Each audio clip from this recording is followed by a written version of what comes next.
ನಾನು ತಟ್ಟೆ ತಗೊಂಡು ಹೋಗಕ್ಕೆ ಬಂದಾಗ ಮಾಯನ್ ಸೀರೆ ಇಟ್ಕೊಂಡು ನೋಡ್ತಿದ್ಲಮ್ಮ. ಆಗ್ಲೇ ನನಗೆ ಅನುಮಾನ ಬಂದಿತ್ತು. ಅಯ್ಯೋ ಇಲ್ಲ ಅಕ್ಕ, ಸೀರೆ ನಾನು ಉಟ್ಕೊಂಡ್ರೆ ಹೇಗಿರತ್ತೆ ಅಂತ ನೋಡಿದೆ ಅಷ್ಟೇ, ಅದನ್ನ ಬಿಟ್ಟು ಬೇರೆ ಏನು ಮಾಡಿಲ್ಲ. ಸೀರೆ ನೀನು ಉಟ್ಕೊಂಡು ಹೇಗಿರುತ್ತೆ ಅಂತ ನೋಡಿದ್ಯಾ? ಮಾತಾಡು, ನಿನ್ನೆ ಕೇಳ್ತಾ ಇರೋದು.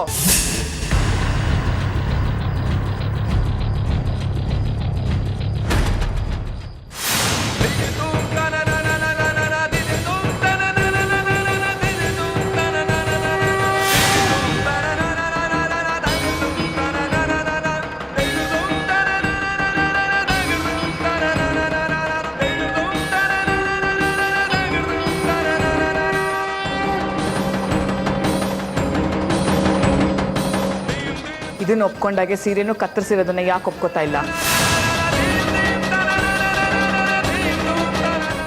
ನೋಡೋಕೆ ಮಾತ್ರ ಮುಗ್ದೆ ಥರ ಇದೆಯಾ? ಮಾಡೋ ಕೆಲಸಗಳೆಲ್ಲ ಹೀಗೆ. ಎಲ್ಲ ಗುಣಗಳು ನಿಮ್ಮ ತಾಯಿ ಹಾಗೆ. ಅವಳು ಹೋದ್ಲು, ಈಗ ನೀನು ಶುರು ಮಾಡ್ಕೊಂಡಿದ್ಯಾ?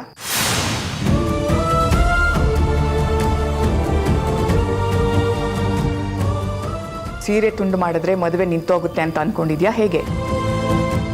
ದೇವರ ಕೃಪೆ ಇರೋವರೆಗೂ ಯಾವ ಅಶುಭನೂ ನಡೆಯೋದಿಲ್ಲ, ತಿಳ್ಕೊ. ಅತ್ತೆ, ದಯವಿಟ್ಟು ನನ್ನ ಮಾತು ಕೇಳಿ. ನಿಜವಾಗ್ಲೂ ನಾನು ಆ ಸೀರೆನ ಕತ್ತರಿಸಿಲ್ಲ. ಹೀಗೆ ಮಾಡೋದಕ್ಕೆ ಮಾಯಾಗೇನೋ ನಿನ್ನ ಹಾಗೆ ಹುಚ್ಚಿಡ್ಕೊಂಡಿದೆ ಅನ್ಕೊಂಡಿದ್ಯಾ?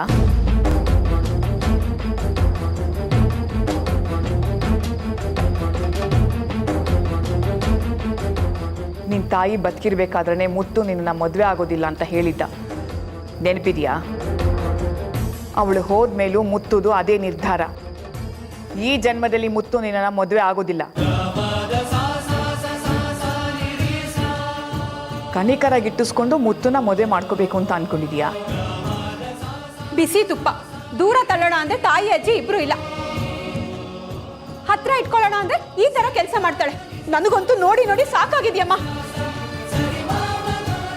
ಬೆಳ್ಳಿ, ಅಷ್ಟೆಲ್ಲ ಹೇಳಿದ್ಮೇಲೆ ಯಾಕೆ ಈ ಥರ ಮಾಡೋಕ್ಕೋದೆ? ನಿನ್ನ ಪಾಡಿಗೆ ನೀನು ಸುಮ್ಮನೆ ಇರಬೇಕಲ್ವಾ? ಮುತ್ತು ಮಾವ, ನೀವು ಇವ್ರ ಮಾತನ್ನೆಲ್ಲ ನಂಬ್ತಿದ್ದೀರಾ? ನನ್ನ ಪ್ರಾಣ ಹೋದ್ರೂ ಸರಿ, ನಾನು ನಿಮಗೆ ಸುಳ್ಳು ಹೇಳಲ್ಲ ಅಂತ ಗೊತ್ತು ತಾನೆ. ನನ್ನ ನೀವು ನಂಬಲ್ವಾ? ಈ ಥರ ಮಾತಾಡು ಅಂದರೆ ಚೆನ್ನಾಗಿ ಮಾತಾಡ್ತಾಳೆ. ಅತ್ತೆ, ನಿಮಗೆ ಕೈ ಮುಗ್ದು ಕೇಳ್ತೀನಿ, ನನ್ನ ಮಾತನ್ನ ನಂಬಿ. ನಾನು ಈಗಷ್ಟೇ ಹೂ ಕಟ್ ಮಾಡಕ್ಕೆ ಅಂತ ಕತ್ರಿ ಇಸ್ಕೊಂಡು ಬಂದೆ. ಯಾರ ಹತ್ರ? ಅಲ್ಲಿ ಅಲಂಕಾರ ಮಾಡ್ತಿದಾರಲ್ಲ ಆ ಹುಡುಗನ ಹತ್ರ. ಬೈರಾ, ಅಮ್ಮ ಹೋಗಿ ಕರ್ಕೊಂಡು ಬಾ ಅವನ್ನ. ಸರಿಮ್ಮ.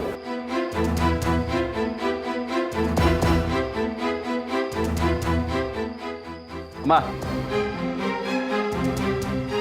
ಏನು ಹೇಳಿದ್ಲು ಅವಳು ನಿನ್ನ ಹತ್ರ ಬಂದು? ಕತ್ರಿ ಬೇಕು ಅಂತ ಕೇಳಿದ್ರು. ನಾನು ಯಾಕಮ್ಮ ಅಂತ ಕೇಳಿದೆ. ಅದೆಲ್ಲ ನಿಂಗೆ ಯಾಕೆ, ನಾನೇನೋ ಕಟ್ ಮಾಡಬೇಕು ಅಂತ ಸಿಟ್ಟಲ್ಲಿ ಕೇಳಿದ್ರಮ್ಮ. ಅವ್ರು ಯಾರ ಮೇಲೆ ಕೋಪ ಮಾಡ್ಕೊಂಡಿದ್ರು ಅನ್ಸುತ್ತೆ. ಅವ್ರು ಕೇಳಿ ಸ್ಟೈಲೇ ವಿಚಿತ್ರವಾಗಿತ್ತು. ಯಾಕಣ್ಣ ಸುಳ್ಳು ಹೇಳ್ತಿದ್ದೀರಾ? ನಾನು ಹೂ ಕಟ್ ಮಾಡಕ್ಕೆ ಅಂತ ತಾನೇ ನಿಮ್ಮ ಹತ್ರ ಬಂದು ಕತ್ರಿ ಇಸ್ಕೊಂಡು ಹೋಗಿದ್ದು. ಇಲ್ಲಿ ಬಂದು ಇಲ್ಲಿದ್ದೆಲ್ಲ ಹೇಳ್ತಿದ್ದೀರಲ್ಲ. ಹೋಗ್ಲಿ, ಇದನ್ನ ಇಲ್ಲಿಗೆ ನಿಲ್ಲಿಸ್ತೀರಾ? ನೀನು ಹೋಗಪ್ಪ. ಬೆಳ್ಳಿ, ಇತ್ತೀಚೆಗೆ ನೀನು ಎಲ್ಲಿ ಹೋಗ್ತಿದ್ಯಾ, ಏನು ಮಾಡ್ತಿದ್ಯಾ ಅಂತ ನಿನಗೂ ಗೊತ್ತಿಲ್ಲ. ಒಂದು ವೇಳೆ ನೀನು ತಪ್ಪು ಮಾಡಿದ್ರೋ ಅದು ನಿನ್ನ ಗಮನಕ್ಕೆ ಬಂದಿಲ್ಲ.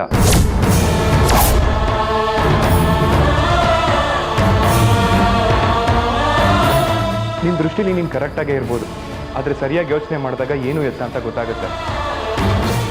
ಅದಕ್ಕೆ ಇನ್ನು ಮುಂದೆ ಹಿಂದೂ ಮುಂದೆ ಯೋಚನೆ ಮಾಡಿ ನಡ್ಕೋ. ಯಾರ ಮೇಲೂ ಕೋಪ ಮಾಡ್ಕೋಬೇಡ. ಹೋಗ್ಲಿ ಬಿಡಿ ಮಾವ, ಏನೋ ಗೊತ್ತಿಲ್ಲದೆ ತಪ್ಪು ಮಾಡಿದಾಳೆ, ಹಾಗಂತ ನಾವು ಅದನ್ನೇ ಒತ್ತಿ ಒತ್ತಿ ಹೇಳೋದು ಸರಿ ಬರಲ್ಲ. ಇದೇ ಕೆಲಸ ಬೇರೆ ಯಾರಾದರೂ ಮಾಡಿದರೆ ಇಲ್ಲಿ ವಿಷಯನೇ ಬೇರೆ ಇರ್ತಿತ್ತು. ಎಷ್ಟೇ ಆದರೂ ಬೆಳ್ಳಿ ನಮ್ಮನೆ ಮಗಳು, ಪಾಪ ಇಷ್ಟೊಂದು ಅಳ್ತಾ ಇದ್ದಾಳೆ. ಹೋಗ್ಲಿ ಅಂತ ಬಿಟ್ಬಿಡೋಣ ಮಾವ. ನೀವು ಸೆಲೆಕ್ಟ್ ಮಾಡಿರೋ ಸೀರೆ ಜೊತೆಗೆ ಗುರು ಹಿರಿಯರು ಎಲ್ಲರೂ ಆಶೀರ್ವಾದ ಇದೆ. ಆದರೆ ಅದೆಲ್ಲದಕ್ಕಿಂತ ನಮಗೆ ಬೆಳ್ಳಿ ಮುಖ್ಯ ಅಲ್ವಾ ಮಾವ?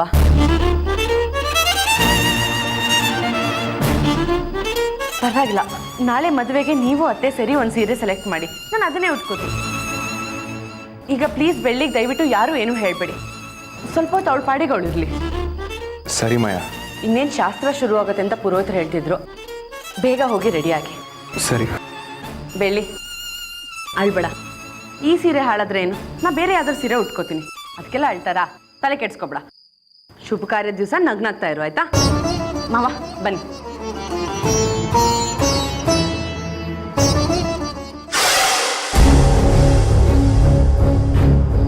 ಇದು ಮಾಯಾ ಅಂದ್ರೆ ನೋಡಿದ್ಯಾ?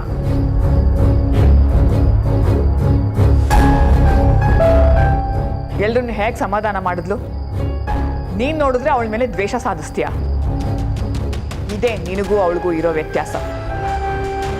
ಅದಕ್ಕೆ ಅವಳು ಹಸೆ ಮನೆ ಏರ್ತಾ ಇದ್ದಾಳೆ, ನೀನು ಅನಾಥೆ ಆದೆ. ಭೈರಾ, ಶರ್ಮಿಳಾ, ಅಮ್ಮ, ಈ ಮದುವೆ ಮನೆಯಲ್ಲಿ ಯಾರನ್ನು ನಂಬೋ ಹಾಗಿಲ್ಲ. ಒಡವೆ ಹಣ ಇರೋ ರೂಮನ್ನ ತುಂಬಾ ಹುಷಾರಾಗಿ ನೋಡ್ಕೊಳ್ಳಿ. ಹಾಗೆ ತಿಂಡಿ ಊಟದ ಕಡೆ ಕೂಡ ಗಮನ ಕೊಡಿ. ಅನ್ನಕ್ಕೆ ವಿಷ ಹಾಕೋರು ಕೂಡ ಇರ್ತಾರೆ.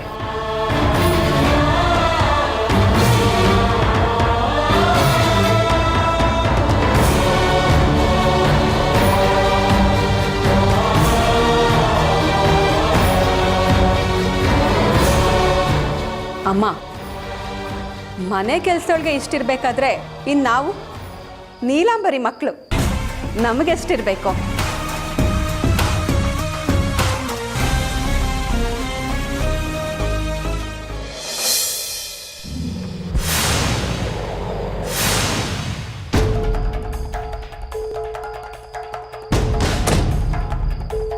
ಎಲ್ಲ ಐಟಮು ಕರೆಕ್ಟಾಗಿ ಹೋಗಿ ಒಳಗಡೆ ಇಳಿಸಿ.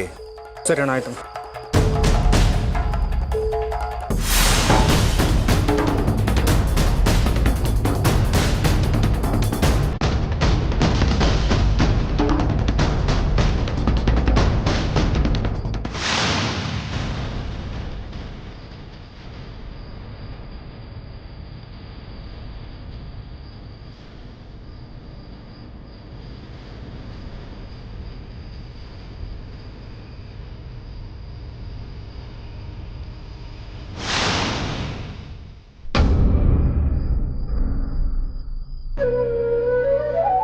ಬೆಳ್ಳಿ, ನನ್ನ ಕ್ಷಮಿಸ್ಬಿಡು.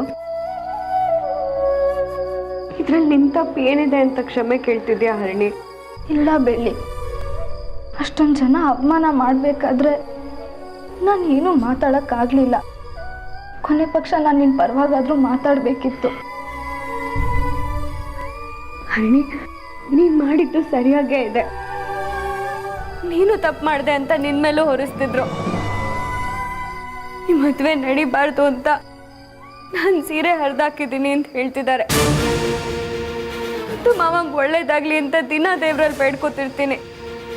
ಅಂಥದ್ರಲ್ಲಿ ನಾನು ಅಷ್ಟು ಸ್ವಾರ್ಥಿನ? ನಾನು ಈ ಥರ ಎಲ್ಲ ಮಾಡ್ತೀನಿ ಅಂತ ಹೇಗೆ ಅಂದ್ಕೊಂಡ್ರು?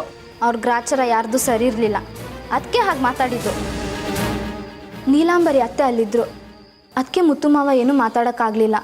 ಇಲ್ಲ ಅಂದಿದ್ರೆ ಮುತ್ತು ಮಾವ ನಿಮ್ಮ ಪರವಾಗಿ ವಹಿಸ್ಕೊಂಡು ಮಾತಾಡ್ತಿದ್ರು. ನಿಜ ಹೇಳಬೇಕಂದ್ರೆ ಮುತ್ತು ಮಾವಂಗೆ ನಿಮ್ಮ ಮೇಲೆ ಪ್ರೀತಿ ಇದೆ. ಮುತ್ತು ಮಾವಂಗೆ ನನ್ನ ಮೇಲಿರೋದು ಕಾಳಜಿ ಅಷ್ಟೇ, ಪ್ರೀತಿ ಅಲ್ಲ. ಇಷ್ಟು ದಿನ ನಾನು ಅದನ್ನು ಪ್ರೀತಿ ಅಂತ ನಂಬ್ಕೊಂಡಿದ್ದೆ. ಆದರೆ ಅದೇ ಪ್ರೀತಿಯಿಂದ ನಾನು ಎಷ್ಟು ನೋವು ಪಟ್ಟಿದ್ದೀನಿ ಅಂತ ನಿನಗೂ ಗೊತ್ತು. ಇನ್ಮೇಲಿಂದ ನಾನು ಅದರಿಂದ ಯಾರನ್ನೂ ಕಳ್ಕೊಳ್ಳೋ ಹಂಗೆ ನಡ್ಕೊಳ್ಳಲ್ಲ. ಎಲ್ಲ ಆಸೆಗಳನ್ನೂ ಒಂದು ಕಡೆ ಗಂಟು ಕಟ್ಟಿ ಬಿಸಾಕಿದ್ದೀನಿ. ನೀನು ನೊಂದ್ಕೋಬೇಡ ಬೆಳ್ಳಿ, ಇದೆಲ್ಲ ಆ ಮಾಯಿಂದೆ ಕುತಂತ್ರ. ಆ ಅಲಂಕಾರ ಮಾಡೋ ಹುಡುಗನ ಕೈಲಿ ಸುಳ್ಳು ಹೇಳ್ಸಿದ್ರು, ಅವರು ಸುಳ್ಳು ಹೇಳಿದ್ರು. ನನಗೆ ಗೊತ್ತು ಬೆಳ್ಳಿ, ಇದರಲ್ಲಿ ನಿನ್ನ ತಪ್ಪೇನೂ ಇಲ್ಲ ಅಂತ. ಮೊದಲು ಮೆಹಂದಿ ವಿಚಾರಕ್ಕೆ, ಈಗ ಈ ಸೀರೆ ವಿಚಾರಕ್ಕೆ, ಎಲ್ಲದಕ್ಕೂ ನಿನ್ನನ್ನೇ ಗುರಿ ಮಾಡ್ಕೋತಿದ್ದಾಳೆ. ಎಲ್ರಿಗೂ ನಿನ್ನ ಮೇಲೆ ಅನುಮಾನ ಬರೋ ಹಾಗೆ ಮಾಡಿ ಸುಮ್ಮನೆ ಆರೋಪ ಹೊರಿಸ್ತಿದ್ದಾಳೆ. ಹೋಗ್ಲಿ ಬಿಡು, ಕೊನೆ ಪಕ್ಷ ಈ ಮದುವೆ ಆದರೂ ಚೆನ್ನಾಗಿ ನಡೀಲಿ. ಈ ಮದುವೆ 100ಕ್ಕೆ 100 ನಡೆಯಲ್ಲ. ಯಾಕೆ ಆ ರೀತಿ ಮಾತಾಡ್ತೀಯ ಹರಿಣಿ? ಪಾಪ ಮಾಯಕ್ಕ ಈ ಮದುವೆ ನಡಿಬೇಕು ಅಂತ ಎಷ್ಟೆಲ್ಲ ಆಸೆಗಳು ಇಟ್ಕೊಂಡಿದ್ದಾರೆ. ನೀನು ನೋಡಿದ್ರೆ ಈ ರೀತಿ ಹೇಳ್ತಿದ್ಯಲ್ಲ. ಅಂತ ಮನೆ ಹಳ್ಳಿಗೆ ಪಾಪ ಅನ್ನೋಕೋದ್ರೆ ನಮಗೆ ಪಾಪ ಸುತ್ಕೊಳ್ಳುತ್ತಷ್ಟೇ. ಅವಳ ಅಹಂಕಾರ ಮಿತಿ ಮೀರ್ತಿದೆ. ಆ ದೇವರೇ ಬಂದು ಸರಿಯಾಗಿ ಮಾಡ್ತಾನೆ ನೋಡು. ಹೇಗಾದರೂ ಮಾಡಿ ಈ ಮದುವೆ ನಿಲ್ಲಿಸ್ತಾನೆ. ಅವಳ ಸ್ವಪ್ನ ಮುರ್ದೆ ಮುರಿತಾನೆ. ನೀನು ನೋಡ್ತಿರು.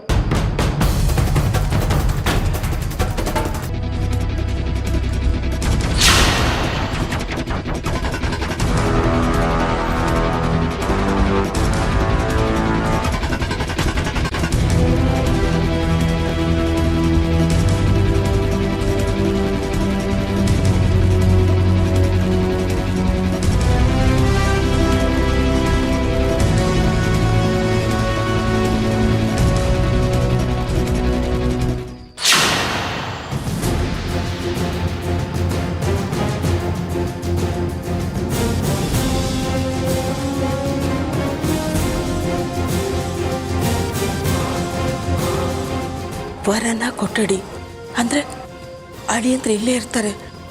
ಹೇಗಾದರೂ ಮಾಡಿ ಅವ್ರ ಹತ್ರ ಮಾತಾಡಲೇಬೇಕು. ಹೇಗಾದರೂ ಮಾಡಿ ಈ ಫೋಟೋಗಳನ್ನ ಅವ್ರ ಕೈಯಲ್ಲಿ ತಲುಪಿಸ್ಬಿಟ್ರೆ ನನ್ನ ಕೆಲಸ ಮುಗೀತು.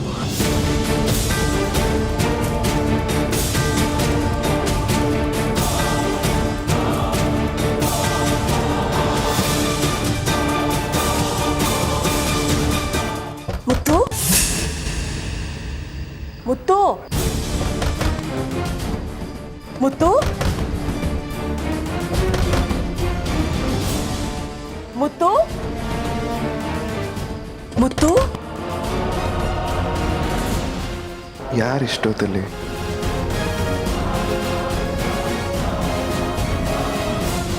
ಮುತ್ತು ಬಾಗಲ್ ತೆಗೆಯಪ್ಪ. ಬೆಳಿಗ್ಗೆ ಒಳಗಡೆ ಅವಳನ್ನ ಹೇಗಾದರೂ ಮಾಡಿ ಹುಡುಕಿ ಅವಳ ಕತೆ ಮುಗಿಸ್ಬೇಕು. ಸರಿ ಅಣ್ಣ.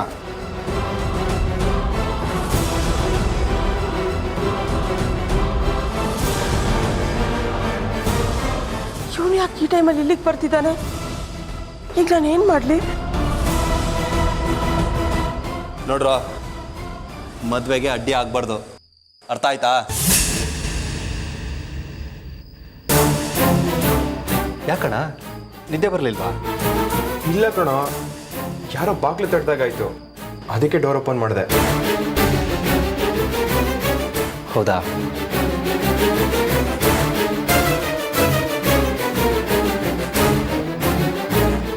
ಅವ್ರು ಬಾಗ್ಲು ತಟ್ಟಿದ ರೀತಿ ನೋಡಿದ್ರೆ ಏನೋ ಎಮರ್ಜೆನ್ಸಿ ಇತ್ತು ಅನ್ಸುತ್ತೆ. ಈಗ ನೋಡಿದ್ರೆ ಯಾರು ಕಾಣಿಸ್ತಾನೆ ಇಲ್ವಲ್ಲ. ಅಣ್ಣ, ಮದುವೆ ಮನೆ ಅಲ್ವಾ, ಮಕ್ಕಳು ಓಡಾಡ್ತಿರ್ತವೆ. ಅಣ್ಣ, ಬೆಳಿಗ್ಗೆ ತುಂಬ ಶಾಸ್ತ್ರ ಇದೆ, ನೀವು ಹೋಗಿ ಮಲ್ಗೆ, ನಾನೇನು ಅಂತ ನೋಡ್ತೀನಿ. ಸರಿ ಕಣ.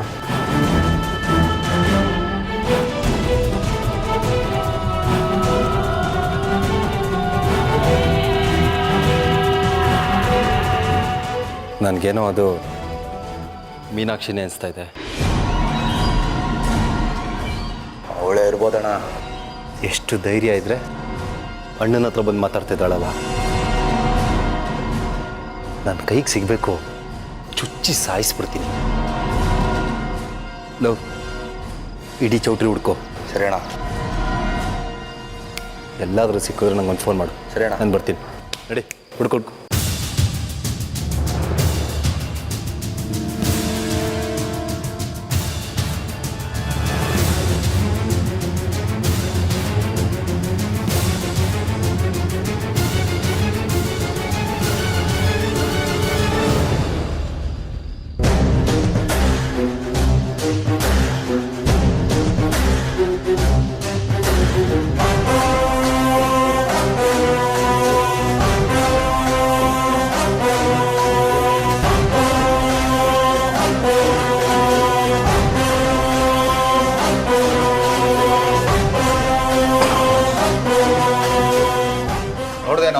ಎಲ್ಲ ಕಡೆ ಹುಡುಕ್ದೆ, ಸಿಗ್ಲಿಲ್ಲನಾ? ಪ್ರತಿ ಒಬ್ಬರನ್ನು ಕ್ಲೀನಾಗಿ ಮುಖ ನೋಡಿ ಹುಡ್ಕೋ. ಸರಿನಾ? ಯಾರು?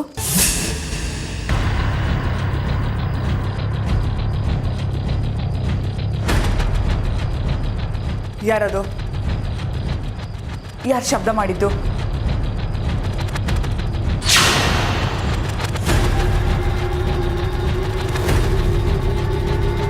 ಯಾರಲ್ಲಿ ಬಚ್ಚಿಟ್ಕೊಂಡಿರೋದು? ಬನ್ನಿ ಆಚೆ, ಬನ್ನಿ ಎಂದೆ. ಬರ್ತಿರೋ ಇಲ್ಲ ಎಲ್ಲಾರನ್ನೂ ಕರೀಲ? ಬನ್ನಿ.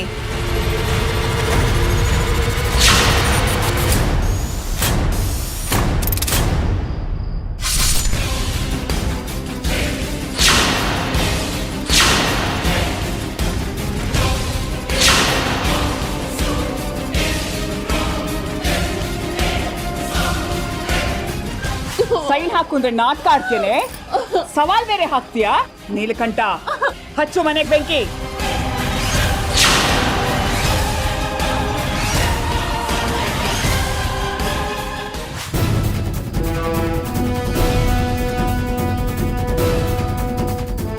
ಮೀನಾಕ್ಷಿ, ನೀನಾ? ಹೌದು, ಅದೇ ಮೀನಾಕ್ಷಿನೇ. ನೀನು ಅನ್ಯಾಯವಾಗಿ ಸಾಯಿಸಿದ್ಯಲ್ಲ ಆ ಚಿತ್ರನ್ ತಾಯಿ. ನೀನಿನ್ನೂ ಬದುಕಿದೀಯಾ? ನೀನು ಸಾಯೋವರೆಗೂ ನಾನು ಸಾಯೋದಿಲ್ಲ ಕಣೆ.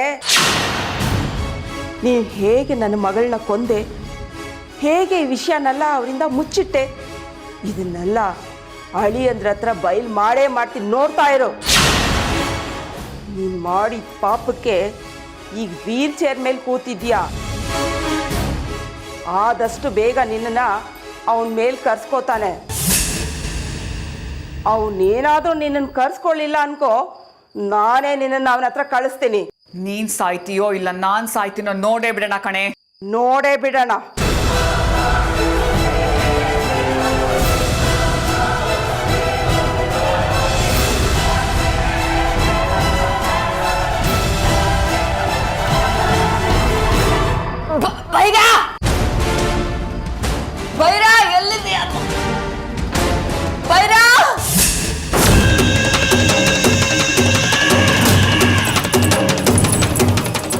ಅಮ್ಮ ವಯಸ್ಸಲ್ವಾ? ಅಮ್ಮ ಕರೀತಾ ಇದ್ದಾರಾ? ಅಮ್ಮ,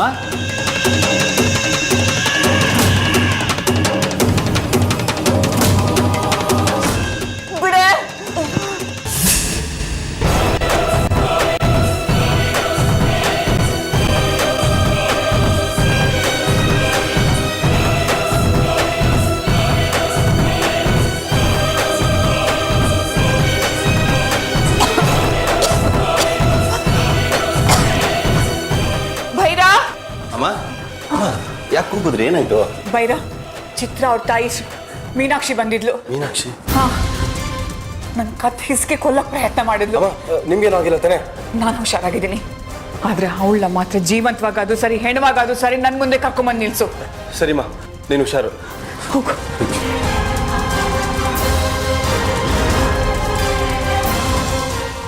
ಅವಳನ್ನ ಇವತ್ತು ತಪ್ಪಿಸ್ಕೊಳಕ್ ಬಿಡಬಾರ್ದು. ಹೊರಗಡೆ ನೋಡ್ಕೊತ ಹೇಳಿದ್ದೀನಿ, ಇವತ್ತು ಮುಗಿಸ್ಲೇಬೇಕು ಅವಳನ್ನ. ಸರಿನಾ? ಹಲೋ, ಅವಳೆ ಹಿಡಿ ಅವಳನ್ನ, ನಾನು ಈಗಲೇ ಬರ್ತಾ ಇದ್ದೀನಿ.